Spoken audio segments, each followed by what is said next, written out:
प्रणाम, धन्यवाद मीना बहन। आइए गायत्री महामंत्र एक बार साथ साथ एक स्वर में।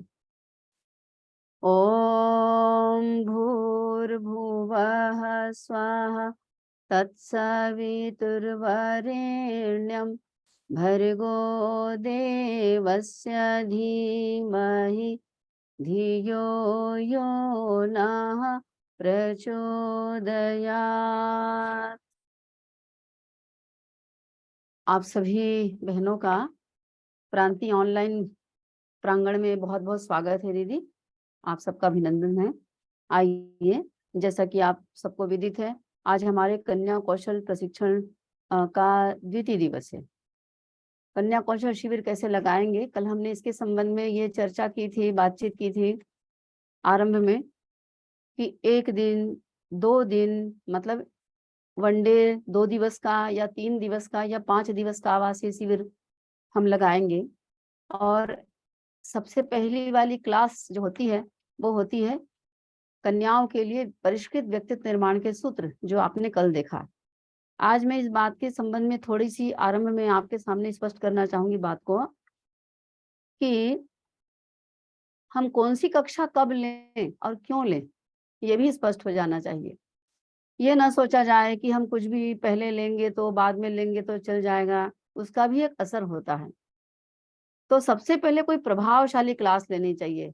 तो कल जो आपके सामने क्लास प्रस्तुत की गई हमारी रुक्मणी बहन के द्वारा, वो परिष्कृत व्यक्तित्व निर्माण के सूत्र कन्याओं का कैसा हो, तो ये आपके सामने जो रखा गया, ये वास्तव में सबसे पहली क्लास होती है। अब उसके बाद में दूसरी क्लास थोड़ी सी हल्की क्लास होनी चाहिए, है ना।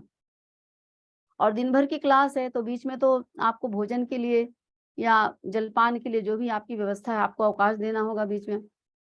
तो एक गंभीर क्लास हुई, उसके पश्चात थोड़ी हल्की क्लास होनी चाहिए, जो हल्की फुल्की क्लास होनी चाहिए।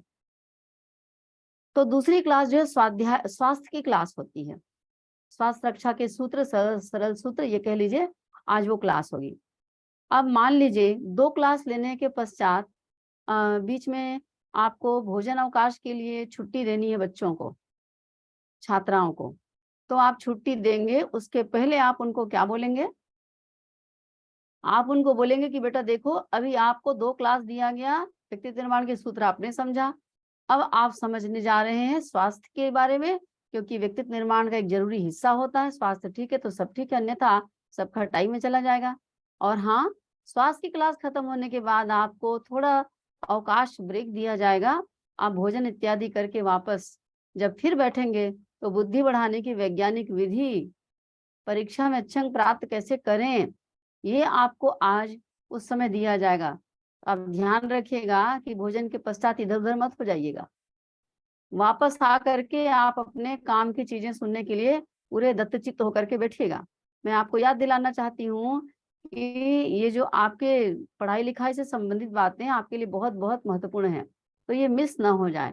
फिर एक क्लास ये भी होगी कि इस कन्या जीवन में आपकी तमाम सारी जो इस उम्र में समस्याएँ होती हैं या तनाव के जो कारण होते हैं, वो तनाव कौन-कौन से होते हैं? उन तनाव के पीछे कौन-सा कारण होता है? और कारणों को दूर कैसे किया जा सकता है, उसका निवारण क्या है? ये सारे सूत्र आपको सुनने को मिलेंगे, इसलिए आप इसको मिस नहीं करेंगे, ठीक है? तो चलिए, आज इतनी बातें कि कौन सी क्लास कब हो, तो ये हमारी जो बहनें हैं ना, अब मैं बहनों से बात कर रही हूँ। अभी ये जो भाषा मैं बोल रही थी, किसके लिए बोल रही थी? ये भाषा मैं बोल रही थी छात्राओं के लिए। कि आप छात्राओं के सामने क्लास लेते हुए पहली क्लास खत्म होने के बाद जो हमारी बहन होगी वो ये बात कहेगी। संचालन के क्रम में जो बहन होगी वो बोल दे, चाहे क्लास लेने वाली बहन ही बोले, कोई बोले, पर ये बात उनको याद दिलाए। उसके बाद में फिर अगली क्लास के लिए बहनों को बुलाए या भोजन अवकाश दे। मतलब पिछली क्लास खत्म होने के बाद अगली क्लास के बारे में उनको बता देना है।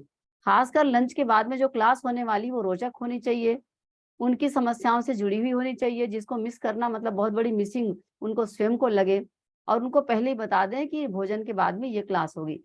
तो इससे उनमें जागरूकता बनी रहती है, और जब वो जानते समझते हैं इस बात को कि हमारे काम की बातें होने वाली, तो वो रुचि लेते हैं, और रुचि लेकर के क्लास में वो बने रहते हैं, रुचि के साथ बने रहते हैं।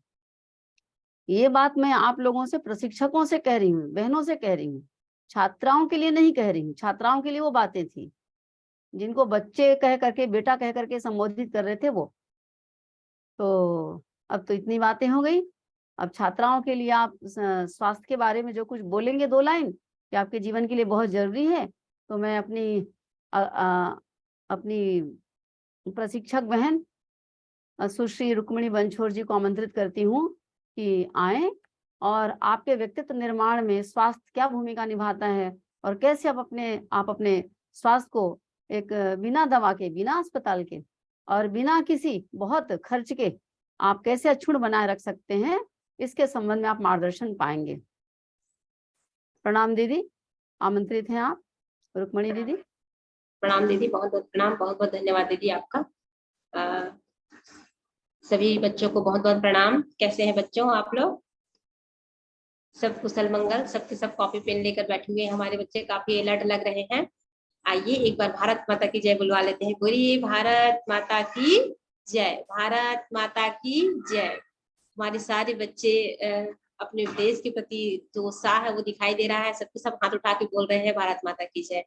आदरणीय दीदी ने जिस तरह से बहनों अभी कहा है कि हमारे व्यक्तित्व निर्माण में स्वास्थ्य की कितना रोल होता है, कितनी भूमिका होती है, आइए इसी में हम आपसे प्रश्न भी करते हैं, चलते हैं और आगे इस पर बात भी करते चलते हैं। अगर हमको बनना है, डॉक्टर बनना है, इंजीनियर बनना है, टीचर बनना है, वैज्ञानिक बनना है, या नेता बनना है, या अभिनेता बनना है, या गृहिणी बनना है, जो भी बनना है, हम कब बन सकते हैं? कब बन सकते हैं ये सारी चीजें? ये अगर कोई ओहदा हम लेना चाहते हैं, जीवन में सफलतम से सफलतम होना चाहते हैं, कोई लक्ष्य हासिल करना चाहते हैं, ये तभी संभव है जब ये हमारा शरीर स्वस्थ हो। अगर शरीर ही हमारा साथ ना दे तो हम क्या करेंगे? ना हम आगे बढ़ पाएंगे, ना कुछ कर पाएंगे, जीवन के सारे सपने वहीं पर टूट जाएंगे, अपनी इच्छाएं भी है वो शून्य हो जाएंगे। इस प्रकार से स्वास्थ्य का हमारे जीवन में बहुत ही महत्वपूर्ण भूमिका होती है और इसकी रक्षा करना बहुत ही अनिवार्य है। आइए इसी संदर्भ में एक छोटी सी वाक्या या कहानी कह सकती हूँ, मैं आपको बताती हूँ। एक सेठ जी थे, वे काफी बीमार थे, मतलब उनको खांसी था, लगातार खांसते रहते थे। अब एक दिन की बात है कि वो वैद्य जी के पास गए। वैद्य जी से उन्होंने कहा कि वैद्य जी मुझे दवाई दे दीजिए, मुझे बहुत ज्यादा खांसी है। वैद्य जी ने उनको कुछ दवाइयां दी और उन्हें कुछ परहेज करने के लिए कहा कि ये नहीं खाना है, तेल नहीं खाना है, मिर्च नहीं खाना है, नमक नहीं खाना है। इस तरह से उनको कुछ कुछ चीजों के बारे में बताया। सेठ जी ने कहा कि आपको जितनी भी कड़वी दवाइयां देनी है मुझे दे दीजिए वैद्य जी, लेकिन परहेज करने के लिए मुझको बिल्कुल ना बोले, क्योंकि मैं परहेज नहीं कर पाऊंगा। इस स्थिति में वैद्य जी ने कहा ठीक है, आप दवाई भी मत खाइए, आप परहेज भी मत करिए, और इस तरह से आपको 3 उपहार मिलेंगे। सेठ जी प्रसन्न हो जाते हैं, बोलते हैं कि कौन से 3 उपहार? तो उन्होंने बताया कि एक तो भैया आपके घर कोई चोर नहीं आएंगे, दूसरा है कि आपको कभी कुत्ता दौड़ाएगा नहीं, और तीसरा है आपको बुढ़ापा नहीं आएगा। इतने में तो सेठ जी बड़े प्रसन्न होते हैं, बोले कि वाह बहुत अच्छी बात बताया, आप कैसे ये भी बता दीजिए। इतने में फिर वैद्य जी बोलते हैं, भैया जी आप लगातार खांसते रहेंगे, रात भर खांसते रहेंगे, तो चोर भी चोरी करने आएगा तो उसको लग जाएगा कि सेठ जी जाग रहे हैं, और इस प्रकार से वो चोरी नहीं करेंगे। दूसरी ये है कि खांसते खांसते आपके शरीर इतने कमजोर हो जाएगा कि आप जो है बिना लाठी के आगे नहीं बढ़ पाओगे, और जब हाथ में लाठी होगा तो कुत्ता भी देख के भाग जाएगा, इस प्रकार कुत्ते से भी आप बच जाओगे। और रहा सवाल बुढ़ापा का, बुढ़ापा तो आएगा ही नहीं, क्योंकि बुढ़ापा आने से पहले ही आप स्वर्ग सिधार जाओगे। इतने में उस सेठ जी को बात समझ में आती है और वो सारे परहेज करने के लिए तैयार हो जाते हैं। बहनों बच्चों, स्वास्थ्य हमारे लिए बहुत ही अनिवार्य है, और इसके लिए जितना ज्यादा खाना महत्वपूर्ण है उससे भी ज्यादा है नहीं खाना महत्वपूर्ण है, क्या खाना महत्वपूर्ण है ये रखता है। आइए आज इस कक्षा में हम जानते हैं कि हमें क्या खाना चाहिए, कैसे खाना चाहिए, कब खाना चाहिए, ये सारी बातों को इस स्वास्थ्य रक्षा के अंतर्गत में हम आपको बताएंगे, है ना। कभी कभी ये होता है कि हमारा जो शरीर आज के परिवेश में बता रही हूँ कि आज जो 7 साल का 8 साल के जो बच्चे होते हैं, 15 साल 16 साल के युवा होते हैं, उनका जब परीक्षण कराया जाता है तब पता चलता है कि उनके जो आयु है, आंतरिक जो आयु है वो 70-80 साल के हो गए हैं। ऐसा भी केस देखने को वर्तमान स्थिति में देखने को मिल रहा है कि क्या कारण है कि हमारा जो शरीर जो है शरीर की आयु जो देख रहे हैं वो आयु कम है, लेकिन आंतरिक आयु है वो बढ़ती जा रही है। बहनों, मैं इसी में एक लाइन जोड़ना चाहूंगी कि हमारे परम पूज्य गुरुदेव पंडित श्री राम शर्मा आचार्य जी, जब उनका देहावसान हुआ, वे जब निर्वाण स्थिति को प्राप्त किए, उस समय जब उनका स्थिति को चेक किया गया, परिस्थिति को चेक किया गया, तब पता चला कि वो उनके जो ब्लड, उनके शरीर की जो स्थिति थी वो 20 साल के युवा के भांति थी। इससे क्या सिद्ध होता है? उनके भोजन दिनचर्या किस तरह से उनका सात्विक दिनचर्या और भोजन आहार था। तो इस प्रकार से हम एक सात्विक भोजन से, एक नियमित संतुलित दिनचर्या से अपने आयु को, आंतरिक आयु को किस तरह से हम युवावस्था में ही बरकरार रख सकते हैं, ये सारी चीजें आइए स्वास्थ्य कक्षा में देखते हैं। मैं दीदी से निवेदन करना चाहूंगी कि पीटी शेयर करेंगे, आगे हम इसमें आगे बढ़ते जाएंगे। अमृता दीदी। शरीर है तो सब है, शरीर नहीं तो कुछ नहीं। सारे कर्म, हम जितने भी संकल्प लेते हैं, जितने भी कार्य करने के बारे में सोचते हैं, वे सारे चीज इस शरीर के माध्यम से होते हैं। आज जो भी यहाँ आए हैं, ये शरीर बहुत आवश्यक है इस दुनिया में रहना है तो, और शरीर अगर स्वस्थ हो तब हम सारे कार्य कर पाएंगे। स्वस्थ जीवन के सूत्र में आइए आगे बढ़ते हैं। नेक्स्ट कीजिएगा दीदी। शरीर माध्यम खलु धर्म साधनम, अर्थात शरीर धर्म का माध्यम है। मतलब ये है कि अगर हमको कोई भी धर्म का कार्य करना है, कर्म का कार्य करना है, तो बिना शरीर के, without body we can't do anything. हम कुछ भी नहीं कर सकते, बिना शरीर के हम कुछ भी नहीं कर सकते। प्रथम सुख निरोगी काया, स्वस्थ शरीर में स्वच्छ एवं स्वस्थ मन निवास करता है। ये स्लोगन आपने पढ़ा होगा कि स्वस्थ शरीर में ही स्वस्थ मस्तिष्क का निवास होता है करके। तो स्वस्थ मस्तिष्क पाने के लिए भी हमें आवश्यक है कि हमारे शरीर को हम स्वस्थ बनाएंगे। नेक्स्ट, कल भी हमने देखा था बहनों कि शरीर को भगवान का मंदिर समझकर आत्म संयम और नियमितता द्वारा आरोग्य की रक्षा करेंगे। अब देखिए, भगवान का मंदिर समझना है, आत्म संयम करना है। आत्म संयम कैसे करेंगे? हमारे खान पान, हमको देखिए बहनों, हम सब में एक बुरी आदत होती है, हम तुरंत खाना खाए रहते हैं, उसके बाद फिर से हमको कुछ अच्छा चटपटा चीज खाने को मिल जाए तो तुरंत हमारा जीभ लपलपाने लगता है और उसको खा लेते हैं। इससे क्या होता है, हमको ये नहीं समझते हैं या जानने का प्रयास भी नहीं करते हैं कि तुरंत खाना के पश्चात इसको खाए हैं तो क्या नुकसान हो सकता है। तो हम अपने जिह्वा को संयमित करें, नियमितता होनी चाहिए, जब चाहे तब हमें नहीं खाने चाहिए। एक खाने का एक शेड्यूल होता है, नियमित टाइम टेबल होता है, उस समय पे अगर हम भोजन आहार ग्रहण करते हैं तो हम अपने आरोग्यता की रक्षा कर पाते हैं। अगला आइए बहनों, आप देख पा रहे हैं इसमें लिखा है स्वस्थ व्यक्ति के लक्षण। मैं पूछना चाहूंगी आप सबसे कि सब स्वस्थ व्यक्ति के क्या लक्षण हो सकते हैं। देखिए, एक यहाँ पर श्लोक लिखा हुआ है, ये बताता है कि स्वस्थ व्यक्ति के लक्षण क्या क्या होते हैं। आप देख लीजिए, इसमें लिखा हुआ है समदोषाः समाग्निश्च समधातु मलक्रियः प्रसन्नात्मेन्द्रिय यमनः स्वस्थ इत्य विधीयते। इसमें सुश्रुत संहिता के अनुसार इसको लिखा गया है। इसको देखिए, आगे एक लाइन में एक्सप्लेन किया गया है इस श्लोक को कि स्वस्थ व्यक्ति के लक्षण क्या है। आगे दीदी, समय पर कड़ी भूख लगे। बहनों देखिए, स्वस्थ व्यक्ति किसे कहते हैं? जिनको समयानुसार कड़ी भूख लगता है। क्या आपको भूख लगती है समय के अनुसार कि पूरा भूख खत्म हो गया है, अब मुझे भूख बिल्कुल नहीं आती, नींद अच्छे से नहीं आती है? ऐसा तो नहीं है। पढ़ाई की टेंशन है, घर की टेंशन है, परिवार की, आजू बाजू की, ये है क्या?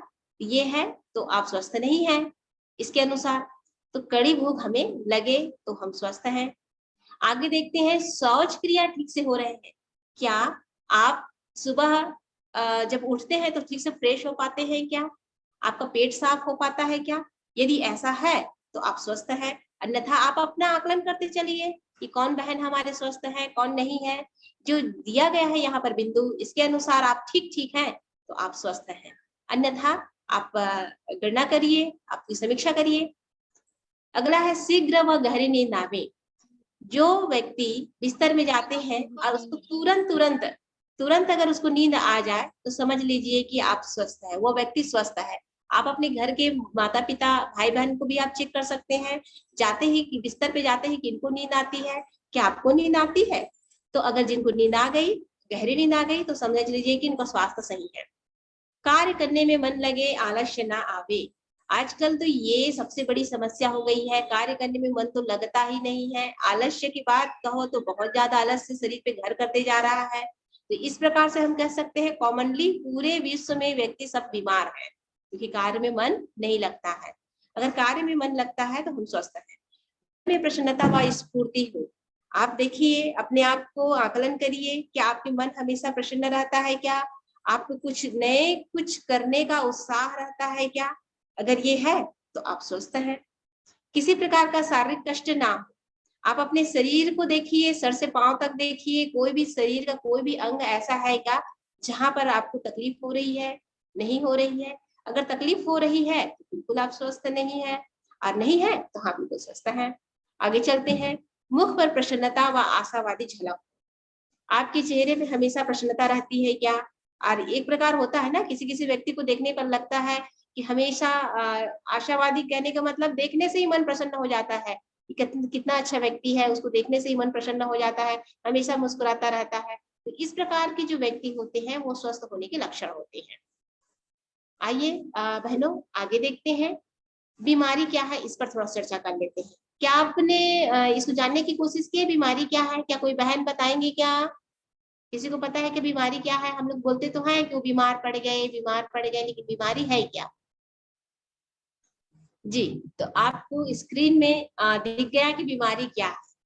पहला दिया है प्रकृति के नियमों का उल्लंघन करने की सजा का नाम बीमारी है। बहनों मैं ये बताना चाहूंगी कि प्रकृति ने हमें रचा है, हमें बनाया है, और इस प्रकृति के अंतर्गत में हम रहते हैं। आप जानते हैं कि प्रकृति की अपनी नियम होते हैं, और उस नियम के अनुसार वो प्रकृति भी चलती है। और जब हम उनका उल्लंघन करते हैं, मतलब उनका नियम तोड़ते हैं, तो वो हमारे नियमों को तोड़ते हैं। कहने का मतलब है कि हम बीमारी से ग्रसित होते हैं। अभी आप देख पा रहे हैं बहुत सारे हमने क्या किया है, प्रकृति का दोहन कर रहे हैं। तो ठीक प्रकृति भी हमारा दोहन करना शुरू कर दिया है। तात्पर्य यह है कि हम एक दूसरे के पूरक है, तो जैसे जैसे उनका नियम का उल्लंघन करते हैं तो हम भी बीमार होते जाते हैं। प्रकृति से दूर विकृति है। तात्पर्य क्या है कि आज हम देख पा रहे हैं कि शहरीकरण ज्यादा से ज्यादा हो रही है। अभी रोड बन रहा है, व्यापकता से बन रहा है, पूरे छत्तीसगढ़ पूरे भारत में बन रहा है। तो इसमें हमने क्या किया, रोड बन ठीक है विकास का प्रतीक है, आज उसके आसपास जितने भी वृक्ष थे उसको सबको हमने काट डाला। क्या किया हमने, जो प्रकृति हमारे समक्ष है उस प्रकृति को हम दिन ब दिन क्या कर रहे हैं, नष्ट कर रहे हैं। तो उससे हमको क्या मिल रहा है, विकृति मिल रही है, बीमारियां मिल रही है। अभी जो कोरोना आपने देखा ना, कोरोना महामारी, वह भी प्रकृति से दूरी की विकृति है। ये एक सजा है। प्रकृति में अन्य सभी जीव स्वस्थ रहते हैं, परंतु मनुष्य व उनके पास रहने वाले पशु पक्षी भी बीमार पड़ जाते हैं। आप तो ये जानते ही है बहनों कि आपके घर में जो गाय है, बकरी है, बैल है, जो भी आप जानवर है, पक्षी हैं, पालन पोषण करते हैं, उनके लिए आप डॉक्टर की व्यवस्था करते हैं। अगर मैं कहूँ कि वेटनरी डॉक्टर ये जॉब एक है, इसकी आवश्यकता क्यों पड़ी? तो कारण इसलिए है कि पशुओं के इलाज के लिए वेटनरी डॉक्टर की आवश्यकता पड़ी। तो पशुओं की डॉक्टर क्यों? क्योंकि पशु किनके साथ रह रहे हैं, हमारे साथ रह रहे हैं। चिड़िया घर में रख रहे हैं, अपने घर में रख रहे हैं। जो मनुष्य के करीब जो लोग रहते हैं उनको तो बीमार होना ही होता है, क्योंकि हमारी जो दिनचर्या, हमारा जो रहन सहन है वो प्रकृति से दूर का है। इस कारण पशु पक्षी भी बीमार पड़ जाते हैं। और इसमें भी आप जान पाते हैं कि जो जंगल में रहते हैं, जिसे वाइल्ड एनिमल कह सकते हैं, जंगल में रहते हैं, उनके लिए कभी भी वेटनरी डॉक्टर की आवश्यकता नहीं होती। आगे है कारण वे अतिवादी और भोगवादी जीवन शैली अपनाते हैं, प्रकृति से दूरी रहते हैं। मनुष्य के बारे में है, मनुष्य लोग भोगवादी होते हैं और साथ साथ अपने साथ जितने पशु पक्षी को रखते हैं उनको भी भोगवादी बना देते हैं। तो इस प्रकार से वह भी बीमार हो जाते हैं, बीमारी से ग्रस्त होते हैं। जितना भी हम प्रकृति के सानिध्य जाते हैं उतना हम अपने शरीर को स्वस्थ बनाते हैं। आइए बीमार पड़ने के कुछ कारण हैं, उस कारणों पर भी हम एक नजर डालते हैं बहनों, देखेंगे। ये है, पहला है पाश्चात्य खान पान व रहन सहन का अंधानुकरण। पाश्चात्य खान पान के कहने का मतलब क्या है, जो भारतीय नहीं है, जो पश्चिमी जगत से आया हुआ है। आजकल हमारे बच्चों का या हम लोगों का भी देख लीजिए, शौक क्या है, पिज्जा, बर्गर, चाय, कॉफी, ये सारा चीज, चाउमीन, ये खाने का जो है टेस्ट हमारा बदल गया है। बच्चे लोग को पूछ कर देखते हैं क्या खाओगे, तो ये सारी चीजों का नाम लेते हैं। हम जिस चीज को जानते नहीं है उन चीजों का नाम बच्चे लेते हैं। तो ये शरीर के लिए कोई लाभदायक नहीं है, बल्कि वो ऐसी चीजों से ये निर्मित रहता है जो कि शरीर के लिए नुकसानदायक है। और आज हम इसी सभ्यता का अंधा अनुकरण कर रहे हैं। तो पाश्चात्य खान पान रहन सहन हमारे शरीर के लिए बिल्कुल भी लाभदायक नहीं है। आगे चलते हैं दीदी। खड़े होकर पानी पीना, ये देखिए खड़े होकर पानी पीना भी हमारे पास एक तो समय नहीं रहता है, इधर जाना रहता है उधर जाना रहता है, तुरंत पकड़ते हैं, ग्लास पकड़ते हैं या बॉटल पकड़ते हैं। आजकल तो बॉटल ज्यादा सुविधा हो गई है, बॉटल पकड़ के तो गटागट पानी पीते हैं, चले जाते हैं, और हमको और कुछ करने की फुर्सत नहीं है। तो खड़े होकर पानी पीना भी एक बीमारी का लक्षण या बीमारी का कारण कह सकते हैं। आगे चलते हैं। भोजन के दरमियान व तुरंत बाद पानी पीना। अब ये देख लीजिए, भोजन के दरमियान हम लोग की एक आदत होती है बहनों, हम लोग की बहुत आयत लोगों की आदत होती है कि खाना खाते खाते पानी पीते हैं। क्या आप लोग खाना खाते खाते पानी पीते हैं क्या? कितने बहन जो है? हाँ, हमारी बहुत सारी बहनें पीते हैं। इसलिए पीते हैं क्योंकि उनको थोड़ा सा अटकता है, इसलिए पानी पीते हैं, अंदर नहीं जा पाता है इसलिए। कई लोग थोड़ा तीखा खाना पसंद करते हैं, तो वो लोग भी थोड़ा थोड़ा तीखापन के कारण थोड़ा थोड़ा पानी पीते जाते हैं ताकि भोजन अंदर जाए करके। लेकिन यह भी एक बीमारी के कारण है, तुरंत बाद पानी नहीं पीना चाहिए। चलिए आगे चलते हैं। रिफाइंड तेल का प्रयोग, ये देखिए रिफाइंड तेल का आज बहुतायत हम देख पाते हैं कि पहले जैसे कच्ची घानी तो है नहीं, तो अब हम बाजार में जाते हैं तो हमें रिफाइंड तेल ही उपलब्ध हो पाते हैं, और इसका जो बहुतायत प्रयोग जो कर रहे हैं हम, यह भी एक बीमारी का कारण है। आगे चलते हैं दीदी। और देखिए कितने सारे कारण हैं जो कि बीमारी का कारण कह सकते हैं। रात्रि देर तक सोना एवं प्रातः देर तक उठना। बताइए तो कितने लोग हैं जो रात्रि देर तक सोते हैं? कितने बहन हैं जो रात्रि देर तक सोते हैं? देखिए आजकल देखो हाथ उठ रहा है, ये है कि ये अभी के मैं कह सकती हूँ एक जरूरी भी हो गया है। बच्चे लोग जो पढ़ाई भी करते हैं ना, अभी स्कूल ही बच्चे का पेपर चल रहा है, एग्जाम चल रहा है, वो बच्चे भी बोलते हैं कि हमको रात में ही याद होता है, रात में ही पढ़ते हैं तो ज्यादा अच्छा लगता है, बढ़िया लगता है, शांत लगता है। तो देर तक सोना और प्रातः देर से उठना, इसको बच्चे लोग भी अपनी आदतन बना लिए हैं। क्षमता से ज्यादा मेहनत करना, आराम कम करना, ये भी एक बीमारी का कारण है। दीदी पीछे जाएंगे। क्षमता से अधिक हम क्या कर लेते हैं, कार्य कर लेते हैं, आराम बिल्कुल भी नहीं करते हैं। यह भी क्या है, एक हमारे शरीर के लिए नुकसानदायक है, बीमारी के कारण बन सकता है। शारीरिक मेहनत नहीं के बराबर करना, शारीरिक मेहनत बिल्कुल नहीं करना, देखो ज्यादा करना आराम नहीं करना, ये भी बीमारी का लक्षण है। और बिल्कुल भी शारीरिक मेहनत नहीं करना, यह भी बीमारी का कारण है। हमारा शरीर को पूरी तरह से जाम कह सकते हैं, उसको जाम कर देता है। खाद्य पदार्थ रासायनिक खेती द्वारा उत्पादित होना। आजकल देख पाते हैं रासायनिक खाद जो है उसके द्वारा ही खेतों में फसलों का उत्पादन होता है, यह भी एक बीमारी का कारण है बहनों। आगे चलते हैं। मांसाहार, चाय, कॉफी, कोल्ड ड्रिंक्स, नशा आदि का सेवन करना, ये तो आप लोग देख लीजिए हर जगह, यत्र तत्र सर्वत्र अगर देखें तो यही दिखाई देता है ना। तो इससे भी बीमारी, ज्यादा से ज्यादा बीमारी हमको होता है। होटल आदि का खाद्य पदार्थ सेवन करना, होटलिंग करना, बहुत बहुत लोग की बहुत शौक होता है कि हम जाएं, बाहर जाएं, होटल में खाएं, तो ये हमारे शरीर के लिए लाभदायक नहीं होता है। टेंशन या डिप्रेशन में रहना, देखिए ये मानसिकता में, ये खान पान से बिल्कुल अलग है। छोटी छोटी बातों में टेंशन लेना या बिना मतलब के डिप्रेशन में रहना, यह भी हमारे स्वास्थ्य के लिए हानिकारक है, बीमारी का कारण है। अधिक क्रोध करना, विकृति चिंतन में निमग्न रहना, बिना मतलब के जो चिंतन होता है जिसका हमारे जीवन से कोई संबंध नहीं रहता, ऐसे विचारों में डूबे रहना, वह भी बीमारी का कारण है। और उसके बाद है भोजन पकाने की जो विकृत जो पद्धति है, अभी जो हम लोग भोजन बनाते हैं ना, वह भी ठीक से नहीं बनाते हैं। आगे इसको और एक्सप्लेन करेंगे बहनों, देखते हैं कि कैसे हमको करना चाहिए। आइए स्वस्थ रहने के प्राथमिक जो सूत्र है उसको, और अनिवार्य सूत्र है उसको देखते हैं। तो इसको एक बार हम अच्छे से जाने बहनों, बहुत जरूरी है। स्वास्थ्य हमारे लिए बहुत महत्वपूर्ण है, स्वास्थ्य है तो हम हैं, और हम हैं तब जाके हमारा ये देश है, हमारा समाज है, हमारा परिवार है। तो बहुत इंपॉर्टेंट है अपने स्वास्थ्य की रक्षा करना। तो हम कैसे करेंगे? तो ये जो सूत्र है सबसे ज्यादा महत्वपूर्ण है, इसको आप लोग बहुत ध्यान से सुनेंगे। यही है कि हमको बताएगा कि हम कैसे स्वस्थ रह सकते हैं, कैसे आगे हम अपने आप को लगातार स्वस्थ रख सकते हैं, अब बनाए रख अपने स्वास्थ्य को नियमित बनाए रखेंगे। ये सब इस सूत्र के माध्यम से जानेंगे, तो आप लोग बिल्कुल ध्यान से इसको सुनेंगे। तो इसके लिए है सर्वप्रथम सूर्योदय के पूर्व जागरण करना। देखिए, जैसे कि हमने पिछले में पढ़ा कि आज की जो फैशन में कह सकते हैं या आवश्यकता कह सकते हैं रात्रि जागरण का, लेकिन उससे वो बीमार होने का कारण है। इसलिए हमें चाहिए कि हम प्रातः सूर्योदय से पूर्व जागृत हो जाएं, जागरण कर लें। आप देख पाते हैं कि प्रकृति में रहने वाले जो पशु पक्षी है वह भी सूर्योदय से 1 घंटा या 2 घंटा पूर्व जागृत हो जाते हैं और वो कभी बीमार नहीं पड़ते हैं। इससे हमको सबक लेनी चाहिए कि सूर्य उदय के पहले हमको जागृत होना चाहिए, जागरण होना चाहिए। पहला है नित्य उषापान करना। अब देखिए, उठ गए तो हम क्या करना है स्वस्थ रहने, कैसे स्वस्थ रहे, उसमें है नित्य उषापान करना। पहलो आजकल के ऐसे बच्चे हमारे अच्छे से जानते हैं उषापान क्या है। जो बाल संस्कार शाला में जो बच्चे पढ़ते हैं वो भी जानते हैं कि उषापान क्या है करके।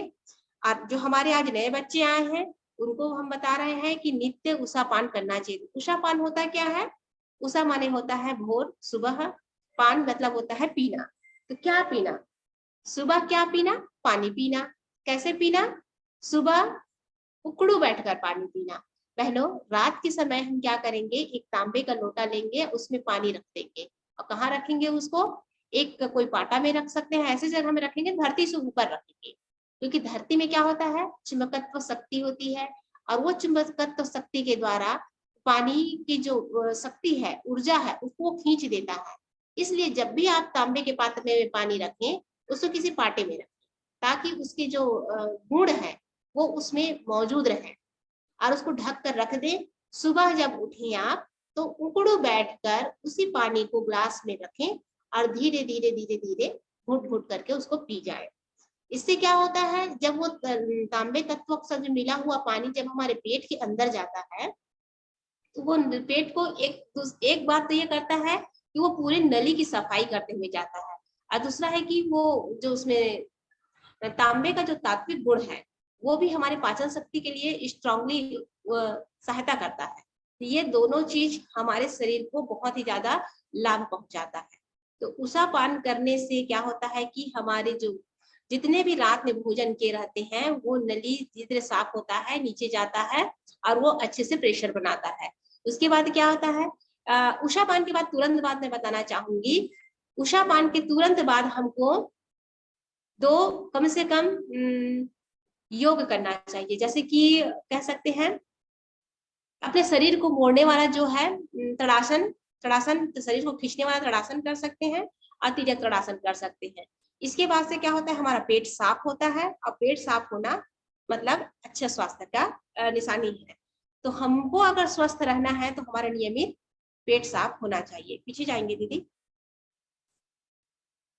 अब उषापान करने के बाद पेट साफ हो गया है बहनों, तो अब उसके बाद हम क्या करेंगे, नियमित हमको योगासन करना चाहिए, प्राणायाम करना चाहिए।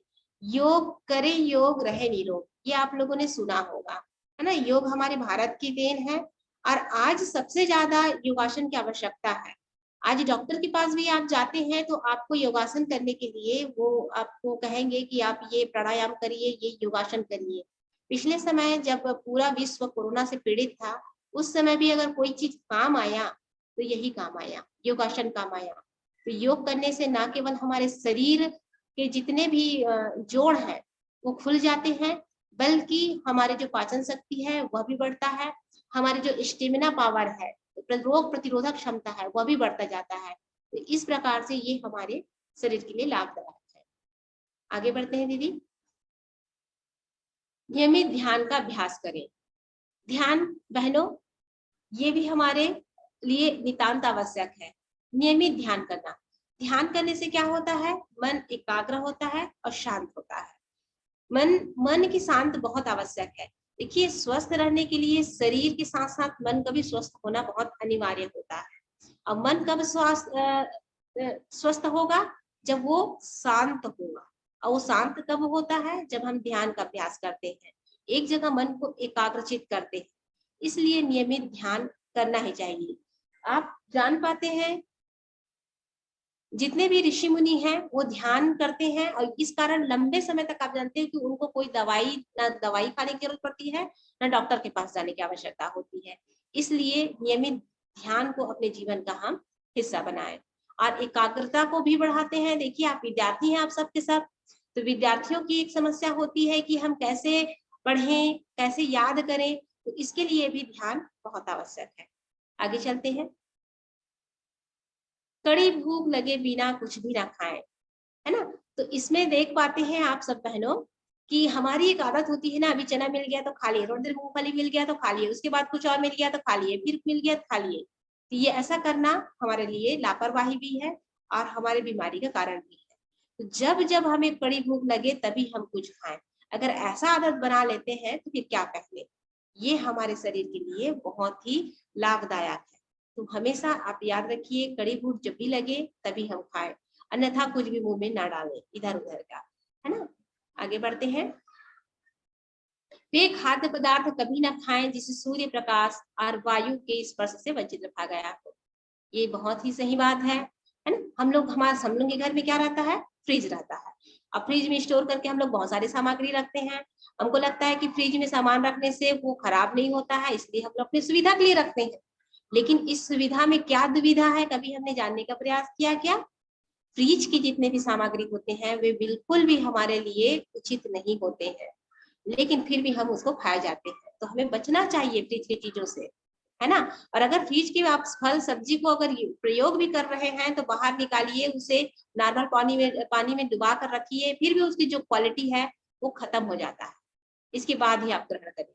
साथ ही साथ अब पैक जो डिब्बा बंद चीजें हैं, जो फूड प्रोडक्ट कह सकते हैं, उसको आप यूज करते हैं। पैकेटिंग जो रहता है पैकेट वाला वो करते हैं। अचार, हमारे टेस्टी के लिए अचार भी यूज करते हैं, वह भी हमारे शरीर के लिए हानिकारक है, क्योंकि उसमें भी ना प्रकाश आता है ना ही वायु स्पर्श कर पाता है। तो ऐसे चीजें हमारे शरीर के लिए हमेशा नुकसानदायक होता है, और हम बड़े मजे से खाते हैं उसको, बड़े चाव से खाते हैं, अपने बच्चों को भी खिलाते हैं और लाते भी हैं और गिफ्ट में भी देते हैं। तो हमको इससे बचना चाहिए। अगर ये इससे छोटी छोटी बातों को हम ध्यान रखेंगे तो हम लोग नियमित स्वस्थ रहेंगे। नेक्स्ट दीदी। देखिए, रोटी को पिए पानी को खाएं। अरे भैया, ये तो एकदम बिल्कुल हवल बावल हो गया, उल्टा पुल्टा हो गया। रोटी को कैसे पिएंगे, पानी को कैसे खाएंगे? तो ये सही बात है।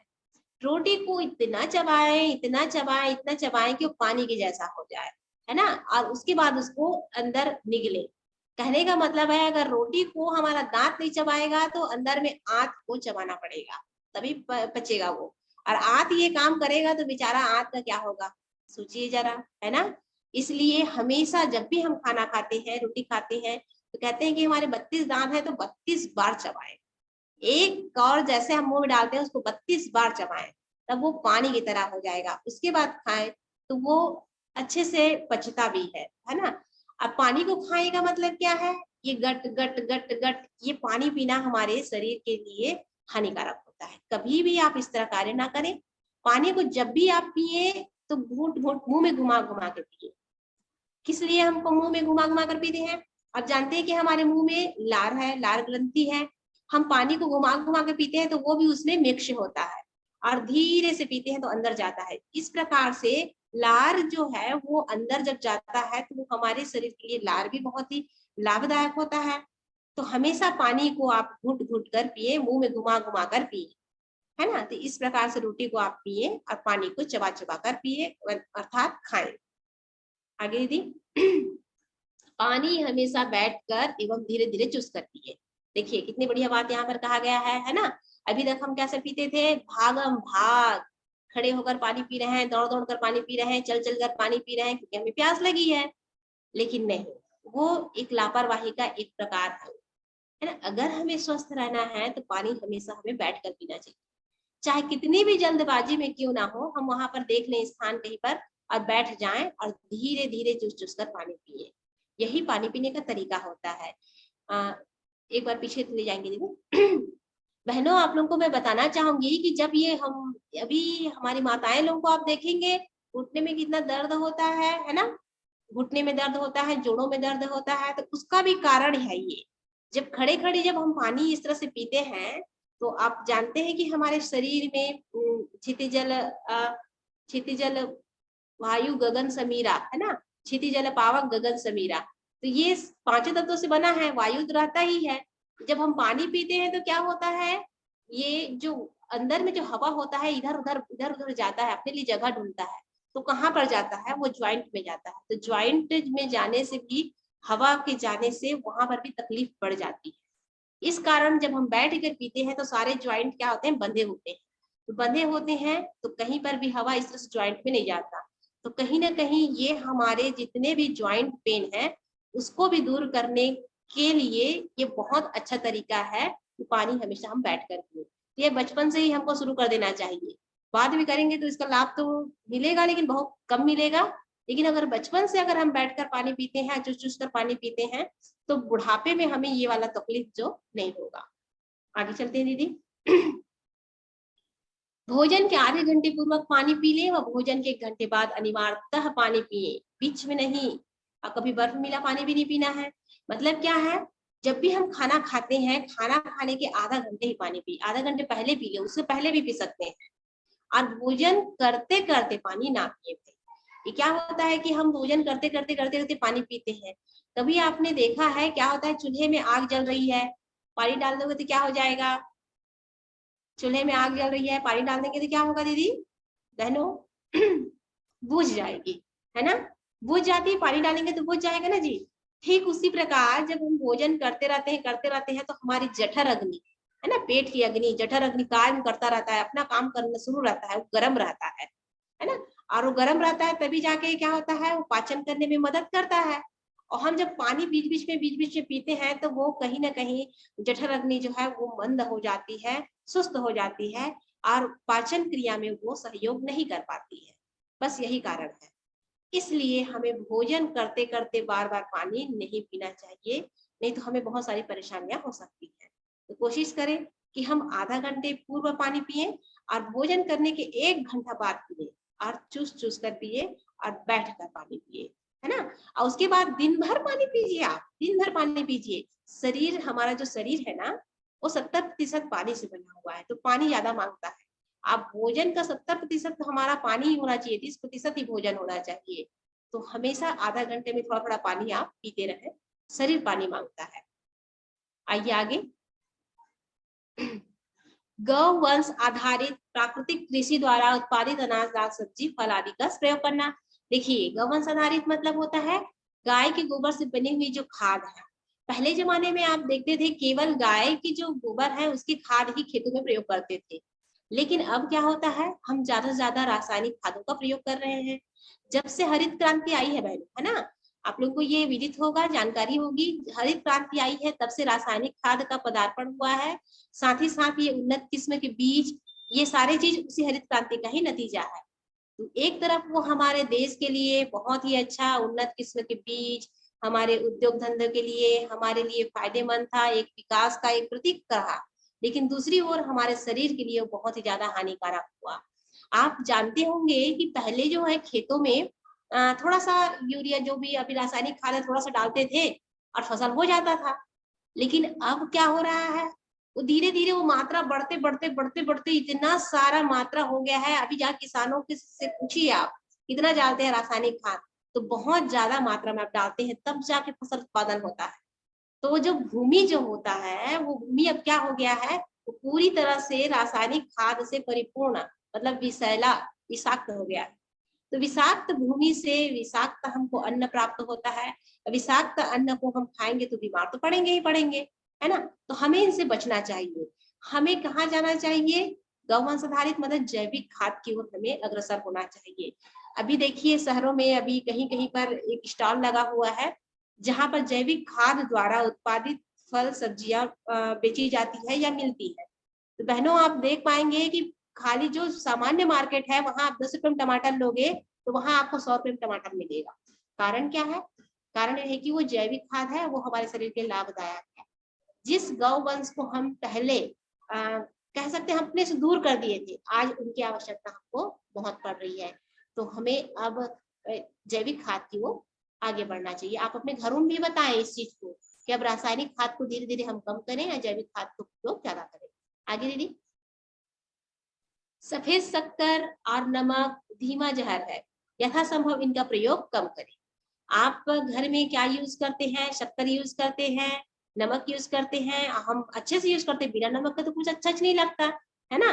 नमक अगर सब्जी में ना हो तो बिल्कुल अच्छा नहीं लगता। घर के बच्चे लोग भी बोलेंगे मम्मी आज कैसे बना दिए, है ना। आप लोग स्वयं अपने मम्मी से बोलोगे कि मम्मी बिल्कुल अच्छा नहीं लग रहा है, ले जाओ इस सब्जी को, हम नहीं खाएंगे, ऐसा बोल दोगे। लेकिन ये हमेशा हमारे लिए फायदा तो बिल्कुल नहीं करता है ना। टेस्ट बिल्कुल देता है, अच्छा लगता है, मीठा लगता है, नमक बिल्कुल अच्छा लगता है, लेकिन ये हमारे शरीर के लिए हानिकारक है, तो इनसे हमको बचेंगे। तो इनके ऑप्शन में क्या खा लें? तो अब गुड़ खा सकते हैं, गुड़ का प्रयोग कर सकते हैं, और सफेद नमक की जगह सेंधा नमक हम प्रयोग कर सकते हैं, हमारे पास ऑप्शन में है अभी, तो बिल्कुल हम इसका प्रयोग करें, ये हमारे लिए लाभदायक होगा। आगे चलते हैं दीदी। सर्व रोग हारी गेहूं के जवारे, ये देखिए जवारा के रस का नियमित हमें सेवन करना चाहिए। जवारा आप जानते हैं गेहूं का जवारा होता है, इसको हम क्या कर सकते, इसको ग्रीन ब्लड कहा जाता है। बहनों मैं बताना चाहूंगी, जो जवारे का रस है उसको ग्रीन ब्लड कहा जाता है। ये हमारे शरीर के लिए बहुत ज्यादा लाभदायक। देखिए क्या क्या लिखा हुआ है, कैंसर, कब्ज, गैस, एसिडिटी, खून की कमी, मधुमेह, आंतों की सूजन, कृमि, दमा, उच्च रक्तचाप, जोड़ों की दर्द एवं इतने सारे बीमारियों का एक ही इलाज। तो क्या करें हम, इसको कैसे खाएं, कैसे लें? तो इसके लिए आप कर सकते हैं, देख लीजिए यहाँ पर बर्तन रखा हुआ है छोटा छोटा, उसमें हम लगा सकते हैं। 7 आपको लेने हैं, 7 प्रकार के आप रख लीजिए। कोई मिट्टी के बर्तन रख सकते हैं, जो भी प्लास्टिक का रख सकते हैं, और उसमें 7 में क्या कर सकते हैं, आप मिट्टी रख लीजिए। उसके बाद प्रतिदिन आप एक एक थुक में गेहूं को बोएंगे, एक एक में बोते जाएंगे। इससे क्या होता है कि प्रतिदिन बोते जाएंगे तो एक के बाद एक, एक के बाद एक के बाद एक तैयार होते जाएंगे। और जैसे जो पहला तैयार हुआ उसको आप काट लेंगे और उसको आप मिक्सी में पीस लेंगे और उसका रस पिए। दूसरे दिन फिर दूसरा वाला तैयार हो जाएगा, फिर तीसरे दिन तीसरा वाला तैयार हो जाएगा। इस प्रकार 7 दिन के बाद पुनः पहला वाला तैयार हो जाएगा। तो इस प्रकार से जवारे का रस हमारे जीवन का हिस्सा होना चाहिए, क्योंकि ये ग्रीन ब्लड है और हमारे लिए बहुत ही लाभदायक और सर्वरोगहारी इसे कहा जाता है। आगे चलते हैं दीदी। अंकुरित आहार, जीवंत आहार, ये देखिए अंकुरित आहार बहुत आवश्यक है ना। इसको हम लें। अंकुरित आहार जैसे कि कैसे बनाते हैं अंकुरित आहार, इसमें लिखा हुआ है इसका अनाज भी, फल भी, सब्जी भी, औषधि भी, सस्ता भी है, पाच्य भी है, स्वदेशी भी है। तो अंकुरित होता क्या है बहनों, जो चना, मूंग, गेहूं, फली ये सब है उसको क्या करते हैं हम अंकुरित, जैसे बोने के पहले अंकुरित करते हैं ना, ठीक उसी प्रकार हम रात में क्या करें, इसको भिगा कर रख दें। सुबह भिगा कर रखें, सुबह उसको भिगा कर रख दें। रात में उसमें क्या करें, एक कसूती कपड़ा है पतला वाला, उसमें उसको बांध दें और बांध के उसको टांग दें। फिर सुबह हम देखते हैं कि उसमें अंकुर आ जाता है। उसके बाद क्या है, उसकी पौष्टिकता में वृद्धि हो जाती है। तो इस प्रकार से अंकुरित जो सामान्य रहता है चना, गेहूं या फली, सामान्य जो रहता है उससे ज्यादा महत्वपूर्ण और उससे ज्यादा फायदेमंद अंकुरित होता है। इसको डेली हमको कम से कम 50 ग्राम अंकुरित चना या 250 ग्राम दूध के बराबर पौष्टिक होती है, बिल्कुल इसको हमको ग्रहण करना चाहिए। बिल्कुल इसमें लिखा हुआ है कि ये गेहूं के 3-4 दिन के अंकुरण में विटामिन सी की मात्रा 300% तक बढ़ जाती है। आप जानते हैं ना विटामिन सी हमारे आंखों के लिए कितने फायदेमंद है। विटामिन बी कॉम्प्लेक्स की मात्रा भी कई गुना बढ़ जाती है। तो जब हमारे घर में चलता फिरता इस प्रकार औषधि है हमारे शरीर के लिए जो काफी लाभदायक है, इसके बावजूद भी हम बाजारों की चीजों की ओर बढ़ जाते हैं। तो बहनों हम कोशिश करें कि इसको अपने जीवन का हिस्सा बनाएं, अपने खान पान आहार में इसको शामिल करें। आगे चलते हैं। सूर्य नमस्कार, देखिए सूर्य नमस्कार 12 आसन होते हैं। यह एक संपूर्ण अभ्यास है। बहनों अभी आप सब स्कूल में पढ़ रहे हैं, कॉलेज में पढ़ रहे हैं, आप लोगों के लिए बहुत अनिवार्य है, बहुत ही अनिवार्य है। और ये जो आसन है आप देखेंगे कितना बढ़िया आसन है, कई प्रकार के हैं, बैठने का है, सोने का है, उठने का है ना, मतलब सभी है। एक लेटे भी हैं और बैठे भी हैं, झुके भी हैं और खड़े हैं, चारों प्रकार से हम ये आसन को कर पाते हैं। मतलब हमारे शरीर के लिए पूरा पूरा जो इसको एक्सरसाइज कर सकते हैं, फुल एक्सरसाइज है ये। तो इस प्रकार से इसको हम करें और साथ ही साथ अगर इसको देखो, स्वामी सत्यानंद सरस्वती ने कहा है कि अनेक आसनों, प्राणायामों, चक्र ध्यान तथा मंत्रोच्चारण से युक्त इस अभ्यास में इतनी पूर्णता है कि शायद ही कोई अन्य अभ्यास इसके समकक्ष रखे जा सकते हैं। मतलब सूर्य नमस्कार सर्वश्रेष्ठ है, इसमें सत्यानंद सरस्वती के अनुसार है। तो इसको हम जरूर इसको शामिल करें। और इसके 12 मंत्र होते हैं, सूर्य का नाम होता है, तो उसको भी हम अभ्यास में लाएं।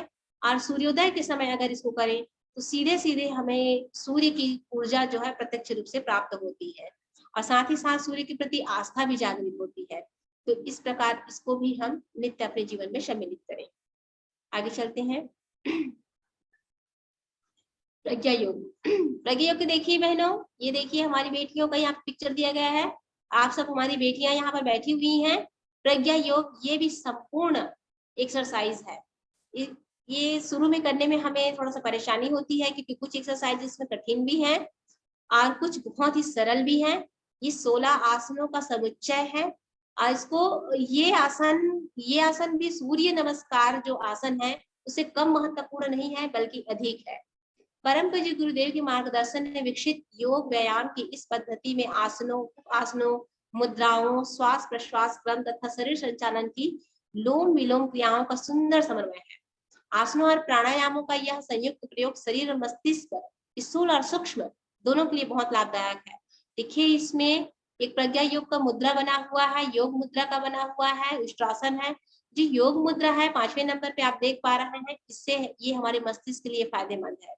तो अलग अलग आसन है, वज्रासन है जो खाने के बाद हम करते हैं, पाचन तंत्र के लिए है। तो इसमें आप देख पाते हैं 16 आसन, 16 प्रकार के फायदे हमको, 16 नहीं बल्कि 16 से अधिक फायदे हमको दे जाते हैं। तो यह आसन आप जरूर सीखें, आपको जरूर सिखा देंगे ये वाला 16 आसन बहनों, आप जरूर करिएगा। आगे चलते हैं। सकारात्मक चिंतन।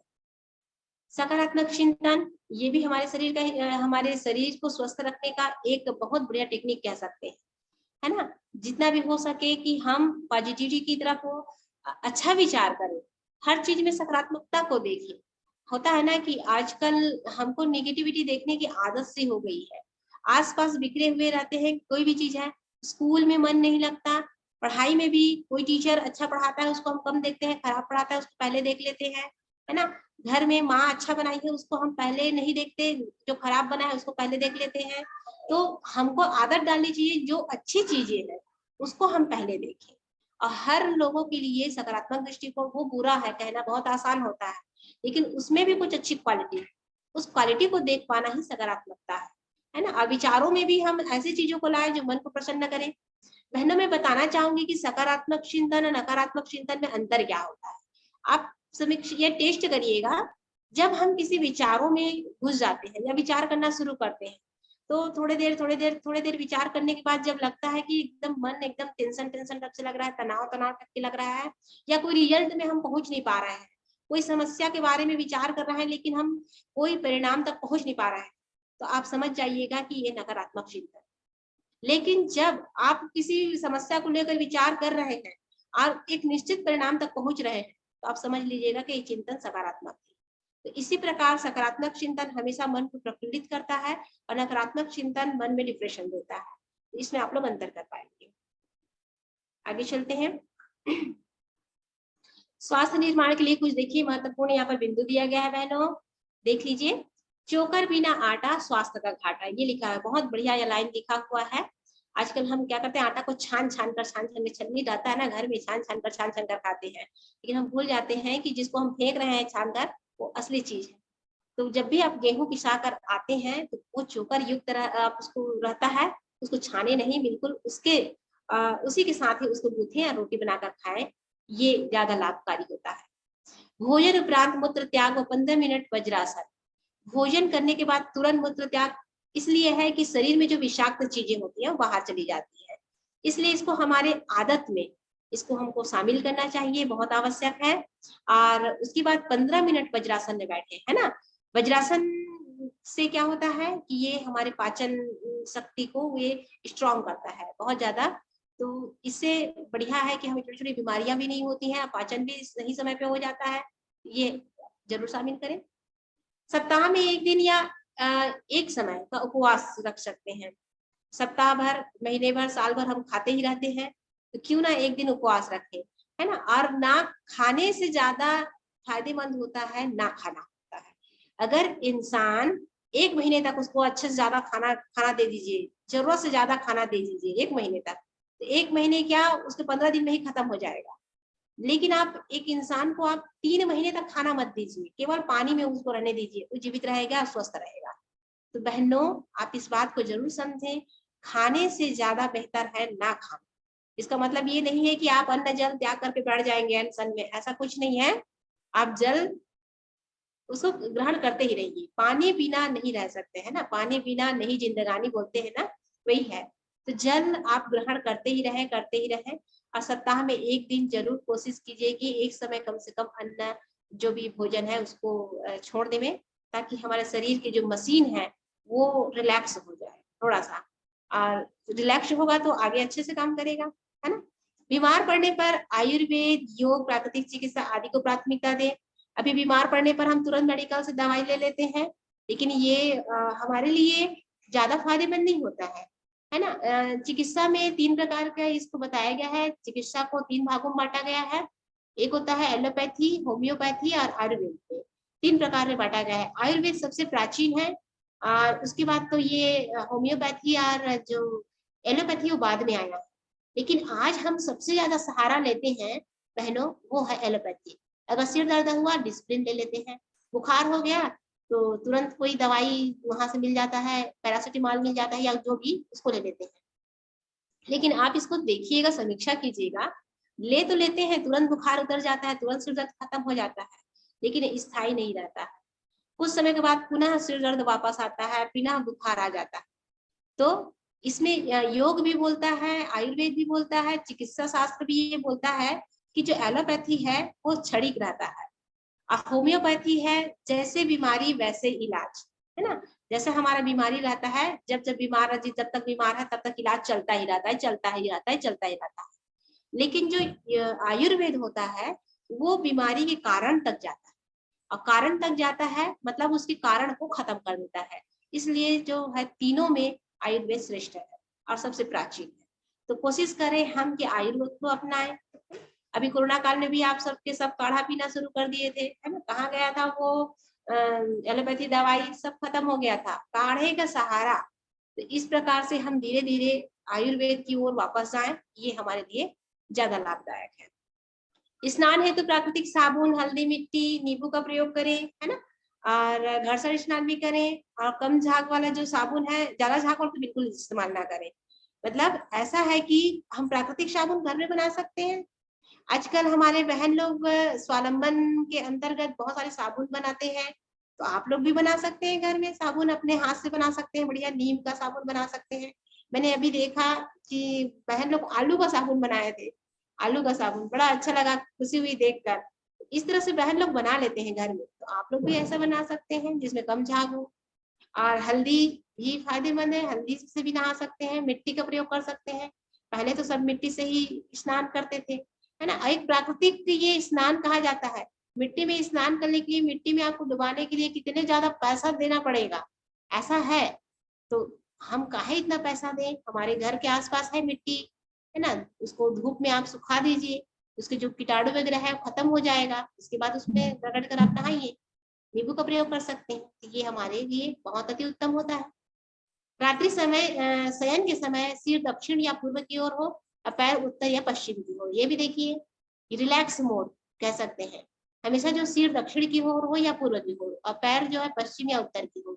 इस प्रकार से ये हमारे पूरे बॉडी को रिलैक्स करता है, और जितना हमारा बॉडी रिलैक्स होगा रात में, उतने अच्छे ऊर्जा के साथ हम सुबह उठेंगे और अपने कार्य को करेंगे। आगे चलते हैं दीदी। और बहुत सारी चीज इसमें दिए हैं, हेल्थ टिप्स दिए हैं, आप देख पाएंगे हमारी बच्चियों के लिए कितने ज्यादा ये फायदेमंद है। बच्चों के लिए, सबके लिए है। अदरक के टुकड़े पर थोड़ा सा नींबू का रस, सेंधा नमक खाने से ब्लड प्रेशर तुरंत कंट्रोल होता है। ये देखिए, आज ना सबसे ज्यादा समस्या है ब्लड प्रेशर, बीपी हाई। जिनको भी देखो उनको बीपी की बहुत समस्याएं होती है। अच्छा, इसमें एक हमने रिफाइंड तेल के बारे में पढ़ा। रिफाइंड तेल भी जो है, क्या होता है, जितना रिफाइंड होता है उतना उसमें केमिकल होता है। और जितना ज्यादा केमिकल होता है उतना ज्यादा वो क्या करता है, हमारे जो ब्लड के नलिकाएं हैं, ये सिराएं हैं, उसमें जाकर वो चिपक जाता है। वह भी ब्लड प्रेशर के कारण होता है, क्योंकि सब तैलीय चीज जो है, चिपचिपा चीज है, वो हमारे जब जाकर अंदर नलियों में जाकर चिपक जाएगा, कहीं बाहर नहीं निकलेगा, तो वो भी क्या है, हमारे जो ब्लड सर्कुलेशन ठीक से नहीं हो पाता है, तो वह भी कारण बनता है। इसलिए तो तेल जो है, जब भी किसी को बीपी का परेशानी होता है ना, तो डॉक्टर सीधे सीधे बोलते हैं कि आप तेल खाना छोड़ दो। क्यों बोलते हैं? कारण वही है, रिफाइंड तेल हमारे शरीर के लिए नुकसानदायक होता है। तो ये जो जिनको बीपी की समस्या है बहनों, ये देख लीजिए, यहाँ पर टिप्स दिया गया हुआ है। अदरक के टुकड़े पर थोड़ा सा नींबू का रस आप डालें और सेंधा नमक लगाकर उसको खा लें। तो इससे क्या होता है, लो ब्लड प्रेशर तुरंत कंट्रोल हो जाता है। लो ब्लड प्रेशर ज्यादा परेशानी होता है हाई बीपी से। तो ये बहन लोग इसको बिल्कुल दिमाग में रखिए। प्याज के रस को सरसों तेल में मिलाकर जोड़ों पर मालिश करें। इससे आम वात व जोड़ों के जो दर्द होते हैं उनसे आराम मिलते हैं। जो वात वाला जिनको प्रॉब्लम होता है, जो क्या बोलते हैं, थोड़ा सा बदली आया और हाथ पैर में दर्द हो गया, तो ऐसे लोगों के लिए है, जोड़ों में जिनको तकलीफ होती है, ये जरूर ये नुस्खा जो है उसको अपना सकते हैं। 1 कटोरी भिंडी खाने से आपको 40 ग्राम तक कैल्शियम मिलेगा। अगर आप इसे हफ्ते में 2 बार खाएं तो यह मात्रा दांतों को स्वस्थ बनाने के लिए काफी होगा। अच्छा चलिए, हमारी बेटियों की सबसे फेवरेट सब्जी होती है भिंडी। आप लोगों को अच्छा लग रहा होगा कि हमें भिंडी खाने को बोल रहे हैं करके, तो आप जरूर भिंडी खाइए, बिल्कुल ये आपके दांतों के लिए बढ़िया है।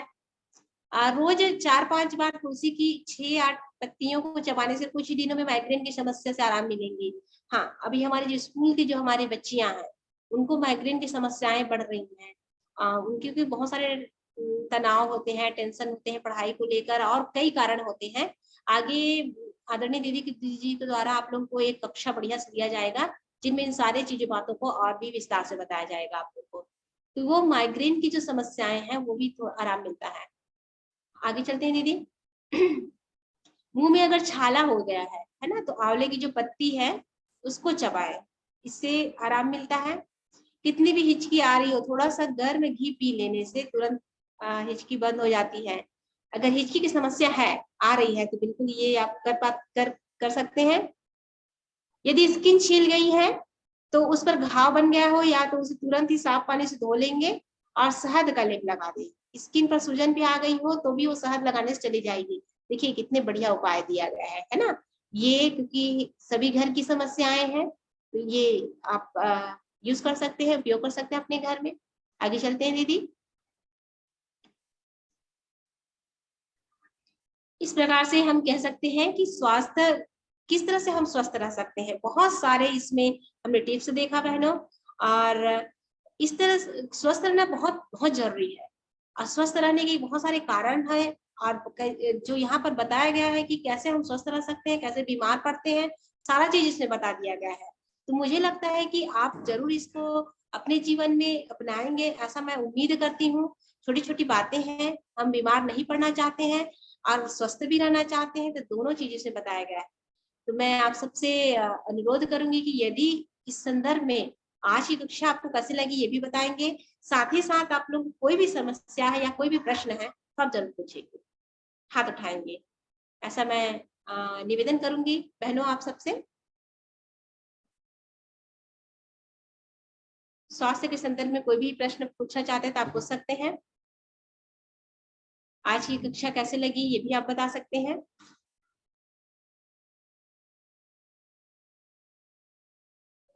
स्वास्थ्य बहुत अनिवार्य है हमारे लिए।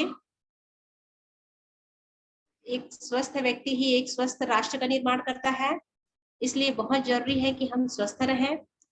स्वस्थ रहना देश सेवा भी है ना, ये देश सेवा भी है, देशभक्ति भी है, कि हमको अगर अपने देश को कुछ देना है तो हम अच्छा स्वस्थ शरीर दे दें।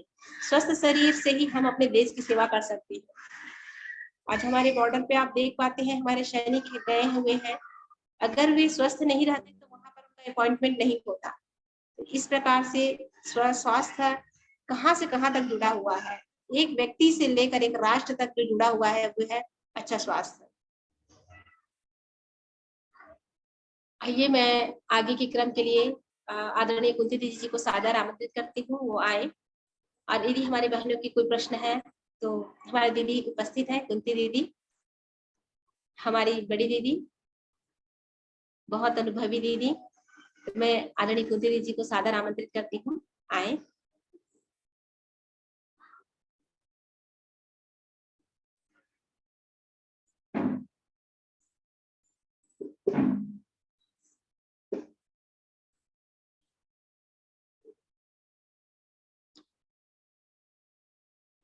कुंती दीदी है ना दीदी?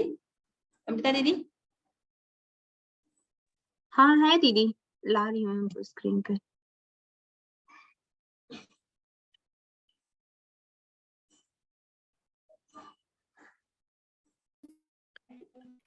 हाँ दीदी प्रणाम। जी बहुत अच्छा, धन्यवाद। बताइए दीदी। जी कहिए। जी आगे का क्रम, बहन लोग अगर प्रश्न करते हैं तो। आगे का क्रम ऐसा है कि अब हमारी दीदी लोग करेंगे प्रश्न। ये मान करके चलिए कि आप लोग कन्या कौशल शिविर में बैठे हुए थे और आपकी स्वास्थ्य की कक्षा हुई। अब स्वास्थ्य की कक्षा के अंतर्गत जो कुछ भी आपने सुना तो हमारी दीदी लोग इससे संबंधित प्रश्न करेंगे और प्रश्न का जवाब देंगे हम लोग। तो प्रश्न कीजिए। ये मान के चलिए कि आपसे प्रश्न किया जाएगा जब आप क्लास लेंगे, शिविर करने के लिए, शिविर के लिए जाएंगे, क्लास लेंगे, उसके बाद बच्चे लोग क्लास आपसे प्रश्न करेंगे। बच्चों से आप कहेंगे कि प्रश्न कीजिए, प्रश्न करना जरूरी है, फिर प्रश्न का जवाब देना पड़ेगा आपको। तो प्रश्न कीजिए दीदी आप लोग। प्रणाम दीदी। जी प्रणाम।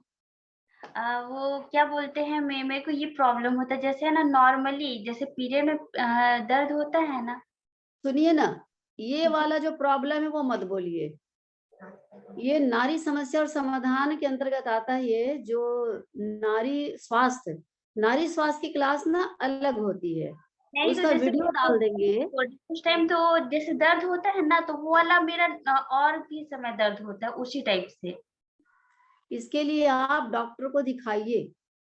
यहाँ पर केवल जनरल जो बातें हैं जो आपको बताई गई है, यहाँ पर कोई डॉक्टर नहीं बैठा है दीदी।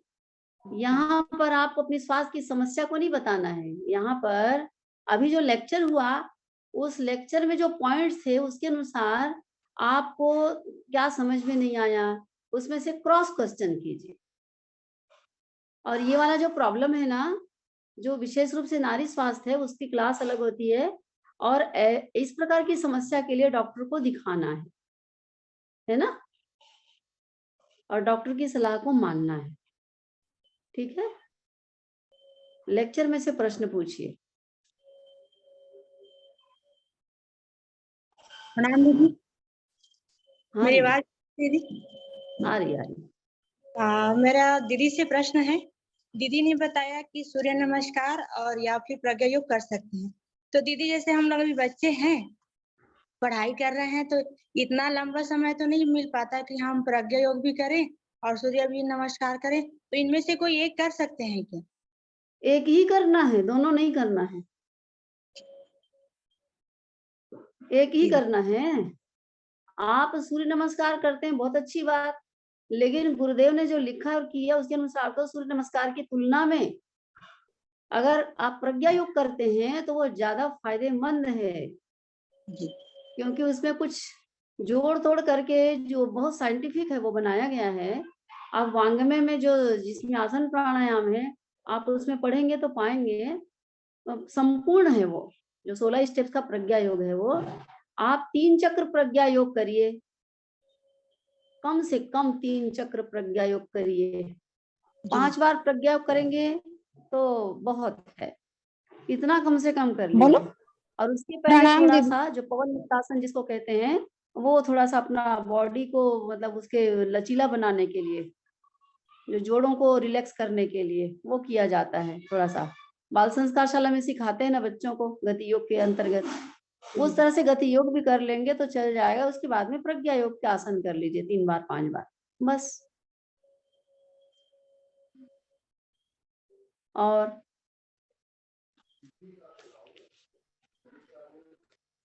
और बताइए, कोई प्रश्न? समय खराब मत कीजिए भाई। अब आप प्रश्न नहीं करेंगे तो हम प्रश्न करेंगे। आपको अपने बच्चों से ऐसी करना है। खड़े होके पानी पीने से क्या होता है? ठंडा पानी क्यों नहीं पीना चाहिए? खाते समय पानी पीने से क्या हो जाएगा? घटाघट पानी पीने की आदत बन गई है, उससे फिर क्या होगा? रात में देर से सोएंगे तो क्या हो जाएगा? दिन में सो जाएंगे फिर तो नहीं चलेगा क्या? ये सब प्रश्न है बच्चों के। बच्चे ऐसे प्रश्न करते हैं। उषा पान से फायदा कैसे होता है? क्या होता है? ध्यान कैसे करेंगे? मन तो भागता है यहाँ वहां, और एकदम कड़ी भूख लगे तो इतना भूख मर जाएंगे, उसके बाद में खाएंगे तो मतलब कैसे पचता है वो? खूब भूख लगने के बाद ही खाएंगे, ठीक है, पर वो पचता कैसे है खाने के भूख लगने के बाद में?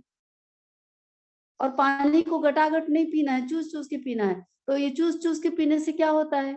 अब बच्चे लोग पूछेंगे, सब नहीं पूछेंगे तो आप उनको पूछो, अब उनका जवाब भी दो और प्रश्न भी करो, क्योंकि प्रश्न के माध्यम से जो जवाब मिलता है वो ज्ञान एकदम पक्का रहता है, वो भूलता नहीं। लेक्चर के माध्यम से होता है, वो सब बातें बच्चों को याद रह पाएंगी कि नहीं रह पाएंगी, इसमें तो संदेह है। पर प्रश्न के माध्यम से जो जवाब मिलेगा वो कभी नहीं भूलेगा बच्चा, वो भी नहीं भूलेगा और जो सुनेंगे वो भी नहीं भूलेंगे। अब इसका जवाब दीजिए, आप लोग क्लास सुन ली, सब बहनों के पास जवाब रहना चाहिए इसका, क्योंकि आपको तो देना पड़ेगा ना जवाब, क्लास लेने जाएंगे तो दीदी, और खुद ही पता होना चाहिए भाई। रुक्मणी दीदी इन सब का जवाब बताइए इन लोगों को, मतलब ये मांगिए, ये बताएंगे दीदी लोग। ये तो बच्चे हैं नहीं ना भाई, ये तो सब स्वाध्याय करते रहते हैं, उर्दू की इतनी किताबें पढ़े पढ़ाए हैं, सब क्लास अभी सुने हैं, खैर पहले ज्ञान इतना ज्यादा है। तो बताएंगे दीदी आप लोग? बताइए खटाखट, एक एक दो दो बताते जाइए।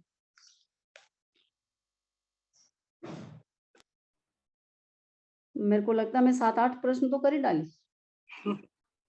जी 7 8 9 10 हो गया क्या? बताएंगे? नहीं?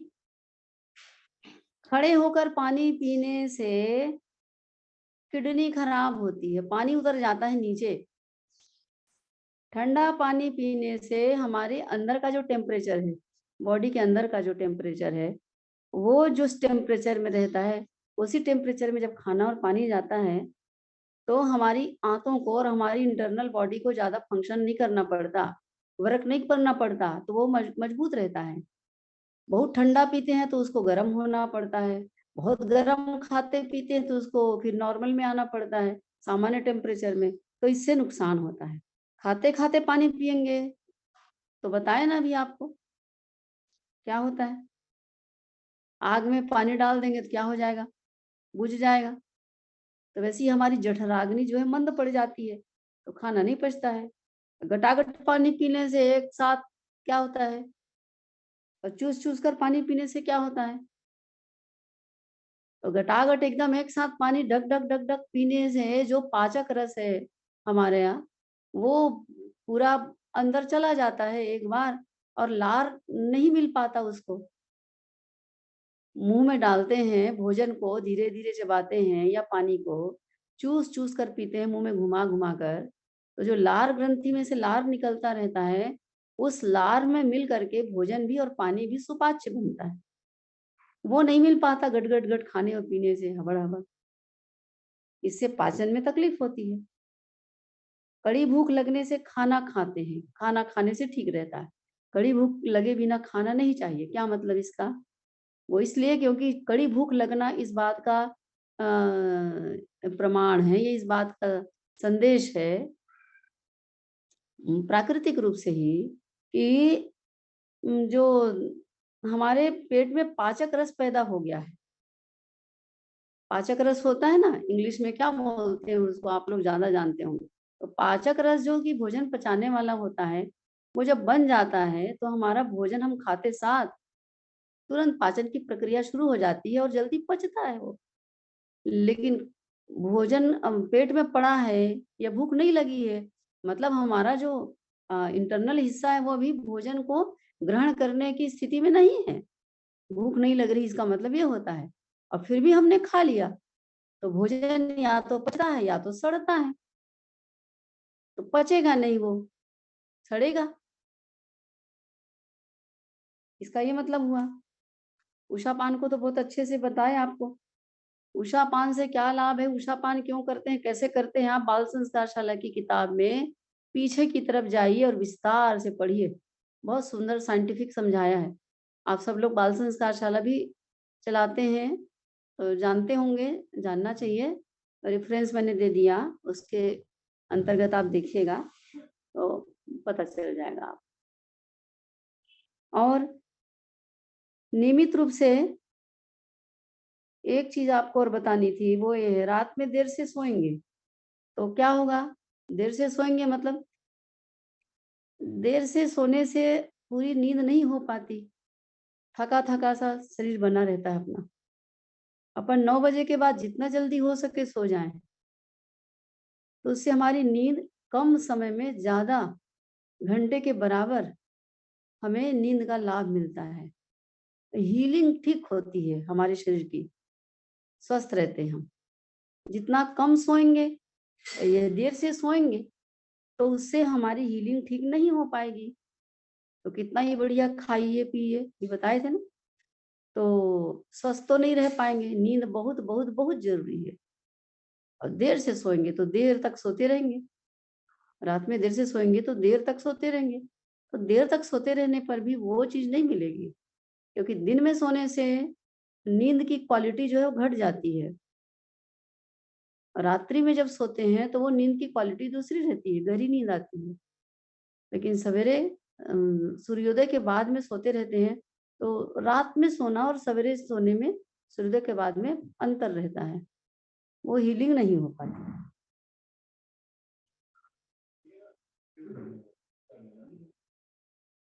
ठीक है, ध्यान करना चाहिए। एकाग्रता के लिए क्या करना है, तो आपको बताया, गायत्री मंत्र का लेखन करिए, ओमकार का उच्चारण कर सकते हैं, आप भ्रामरी प्राणायाम करिए, उससे एकाग्रता आएगी, आती है, ये सत्य है। और गायत्री मंत्र का जप करेंगे तो एकाग्रता के लिए क्या करेंगे, गायत्री मंत्र का जप करते करते मंत्र के उच्चारण को सुनिए मन ही मन भीतर से, तो आप देखेंगे कि आपका मन एकाग्र होता है। ध्यान करने के पहले प्राणायाम करिए, अनुलोम विलोम प्राणायाम, भ्रामरी प्राणायाम, और उसके बाद फिर ध्यान करिए।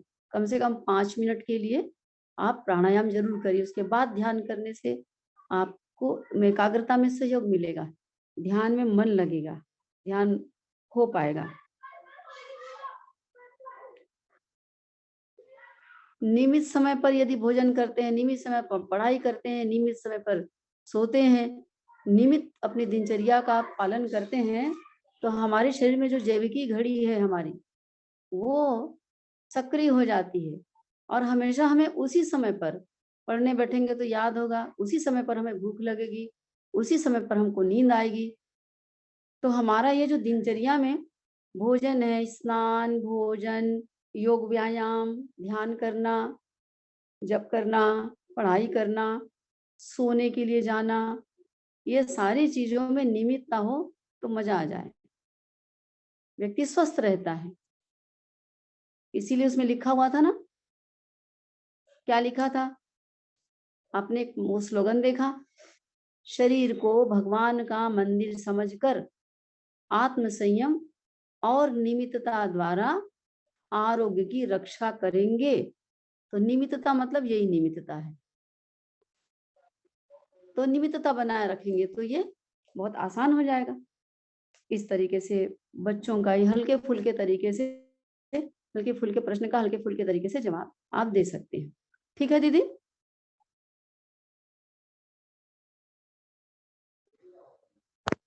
मेरी आवाज आ रही है? ठीक है, किसी की आवाज मैं नहीं सुन रही। आ रही है दीदी आवाज। जी, तो आज की बात तो खत्म हो गई। दूसरी बात, आप जो भी लेक्चर में बोलें, आप जांचा परखा हुआ ही बोलें, सुना हुआ ना बोलें। ये विशेष हिदायत। नहीं तो फंस जाएंगे। आपके पास जवाब होना चाहिए।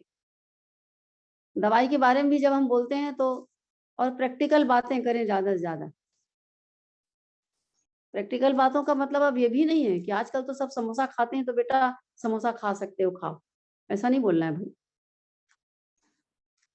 ये कहने के लिए नहीं कह रहे हैं, पर जो बोल रहे हैं हम उसका जब क्रॉस क्वेश्चन करेंगे तो उसका जवाब हमारे पास रहना चाहिए, और संतोषजनक जवाब और सही जवाब रहना चाहिए ताकि वो संतुष्ट हो सके। अगर हम ये सोचेंगे कि हम तो हमारे हाथ में माइक है और हम जब बोलेंगे वो हम बड़े हैं, ये बच्चे हैं, ये सुन लेंगे, तो ये हमारा बहुत बड़ा भ्रम है। ये मान कर चलिए। बच्चे सब समझते हैं, समझ में नहीं आता वो दूसरों से पूछते, अपने घर में जाके पूछेंगे, अपने दूसरे टीचर से पूछेंगे, तो और उनको जवाब मिलेगा ही सही कहीं ना कहीं। जो जिज्ञासु है उसके लिए कोई दिक्कत नहीं है। तो ऐसी स्थिति में कहीं ऐसा ना हो जाए कि हमारा जवाब गलत है। अगर जवाब हमें नहीं आता है तो उनको अपन बोल सकते हैं कि बेटा हमने सामान्य प्रश्नों का जवाब हम दे सकते हैं और हम आपके लिए हम पूछ कर बताएंगे, लेकिन गलत जवाब उनको ना दीजिएगा, है ना। तो आज की बात को यहाँ समाप्त करते हैं और दीदी लोग अपने मन की बात करें। कल फिर हम अन्य दूसरा कुछ विषय लेंगे एक दिवसीय शिविर में जो हो सकता है। आज ये जो स्वास्थ्य की क्लास है वो स्वास्थ्य की क्लास जो ली गई उसका पीडीएफ मैंने अभी थोड़ी देर पहले आप लोगों को भेजा है। आप लोग का मतलब ग्रुप में भेजा है, ब्लॉक स्तरीय ग्रुप में भेजा है, नारी जागरण ग्रुप में भी भेज दिया है, जिला वाले में भेज दिया है। और जिन बहनों जिला वाली या ब्लॉक वाली जो बहनें हैं वो अपनी बाकी बहनों को भेज दें जो कन्या शिविर में भागीदारी कर रही हैं। ये जो विषय है अभी जो कन्या शिविर में लिया जा रहा है वो आप लोगों को स्कूल में जाते हैं जब, और नैतिक शिक्षा की क्लास के अंतर्गत जो विषय रहेंगे उसमें भी ये काम आएगा, इसलिए पीडीएफ आपको भेज दिया है।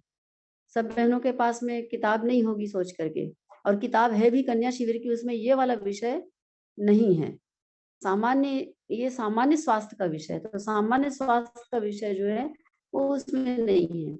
हाँ, जिनके पास में युवा शिविर की किताब होगी उनके पास ये आपको मिल जाएगा जरूर। ठीक है दीदी। अगली क्लास जो होगी कल जो है बुद्धि बढ़ाने की वैज्ञानिक विधि, एक क्लास ये होनी है, और एक क्लास किशोरियों की, कन्याओं की के तनाव के कारण और निवारण, ये दूसरी एक क्लास ये लेनी है, और एक क्लास आपकी और लेनी है वो ब्रह्मचर्य साधना, उसको अपन चरित्र निर्माण कह सकते हैं, तो उसके ऊपर रहेगी। इन विषयों से संबंधित जो पीडीएफ है हम कोशिश करेंगे वो भी आपको भेज दें। और कल का जो लेक्चर हुआ उसका आपको वीडियो गया है, आपने वीडियो को देखा होगा, नहीं देखा होगा तो देखिए, अपना होमवर्क आप लोग पूरा करिए। आज स्वास्थ्य की क्लास आपने देख ली और आपको पीडीएफ जो दिया गया है उसको आप लोग पढ़ लीजिए और तैयारी कर लीजिए, क्योंकि आपकी प्रस्तुति कल से शुरू हो जाएगी। 2 दिन मिला करके तो प्रस्तुति देने लायक कब हो ही जाएंगे आप। तो आज तो नहीं, लेकिन कल शाम को 7 बजे प्रस्तुतियां आरंभ हो जाएगी। आप लोग तैयार हैं कि नहीं? अभी से अपनी टोली टीम बना लिए होंगे, नहीं बनाए होंगे तो बना लीजिए, कम से कम 2 से 3 बहनों की टोली बना लीजिए। कल तीसरा विषय और हो जाएगा, फिर सब मिलाकर के आप अपनी प्रस्तुतियां कम से कम 3 विषय की प्रस्तुतियां, 5 में से 3 विषय की प्रस्तुतियां तो आप लोग दें, ये आप लोगों से निवेदन रहेगा। ठीक है दीदी। और आप में से जिनको कुछ कहना है वो अपनी बातों को रखें, हैंड रेज करें तो आप लोगों को अनम्यूट करेंगे और आप लोग अपनी बात रख पाएंगे। जरूर अपनी बात रखिए, कुछ व्यक्त करिए आप लोग, ऐसा ना लगे कि वन साइडेड चल रहा है दीदी। ठीक है, अपनी बात मैं समाप्त करती हूँ। प्रणाम, धन्यवाद।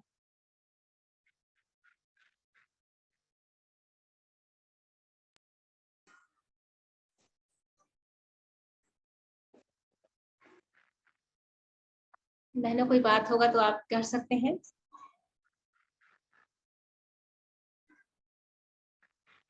जिस तरह दीदी ने बताया कि आगे की 3 कक्षा कितनी महत्वपूर्ण कक्षा है, ये तीनों अगर आप कन्या कौशल शिविर लगाते हैं बहुत ही अनिवार्य कह सकते हैं कि तीनों आगामी जो कक्षाएं हैं आप जरूर इसमें न केवल जुड़ें बल्कि अटेंटिव होकर, सावधान होकर कॉपी पेन के साथ जुड़ें और प्रश्न भी किया करें, क्योंकि आगामी